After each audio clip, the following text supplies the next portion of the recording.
ప్రముఖ సినీ నటుడు డీఎంకే నేత ప్రతిపక్ష నాయకుడు ఉదయనిధి స్టాలిన్ తాజా పరిణామాలతో చిక్కులో పడ్డారు.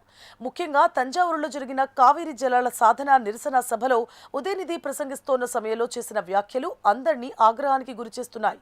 ముఖ్యంగా ప్రముఖ సినీ నటి త్రిషను ఉద్దేశించి ఆయన చేసిన వ్యాఖ్యలే ఇందుకు ప్రధాన కారణం. కావేరీ జలాల సాధన నిరసన సభలో ఉదయనిధి మాట్లాడుతూ తమిళనాడు ముఖ్యమంత్రి విజయ్ కావేరీ నదీ జలాల సమస్యపై ఇందుకు స్పందించడం లేదు, నోరు మెదపడం లేదు అంటూ ఆరోపణలు గుప్పించారు. ఇక ఉదయనిధి మాట్లాడుతోన్న సమయంలో సభలోని డీఎంకే కార్యకర్తలు ఒక్కసారిగా త్రిష త్రిష అంటూ చాలా గట్టిగా అరవడం మొదలుపెట్టారు.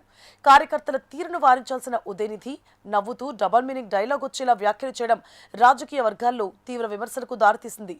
ఎక్కడ నీళ్లు వచ్చినా రాకపోయినా అక్కడ మాత్రం నీళ్లు రావాలి అంటూ ఆయన చేసిన కామెంట్లు చాలా వివాదాస్పదంగా మారాయి.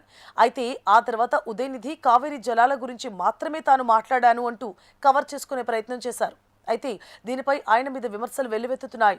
రాజకీయ వేదికలపై ప్రత్యర్థి పార్టీలను విమర్శించే క్రమంలో ఒక మహిళా నటి పేరును లాగడం, పైగా బహిరంగంగా ఆమెపై అసభ్యకర మాటలు మాట్లాడడం పద్ధతిగా లేదు అంటూ టీవీకా పార్టీ తీవ్ర ఆగ్రహం వ్యక్తం చేసింది. అంతేకాదు మహిళల గౌరవాన్ని దిగజార్చేలా, వారి వ్యక్తిత్వాన్ని కించపరిచేలా ప్రవర్తించిన ఉదయనిధి స్టాలిన్ పై వెంటనే చర్యలు తీసుకోవాలని డిమాండ్ చేస్తూ జాతీయ మహిళా కమిషన్ కి అధికారికంగా ఫిర్యాదు కూడా చేసింది. మరొక వైపు బీజేపీతో పాటు వివిధ రాజకీయ పార్టీల నేతలు కూడా ఉదయనిధిపై మండిపడుతున్నారు. ఉదయనిధి వెంటనే క్షమాపణలు చెప్పాలని డిమాండ్ చేస్తున్నారు. ఏదేమైనా త్రిషను ఉద్దేశించి ఉదయ్ స్టాలిన్ చేసిన ఈ వ్యాఖ్యలు సోషల్ మీడియాలో చర్చకు దారితీస్తున్నాయి.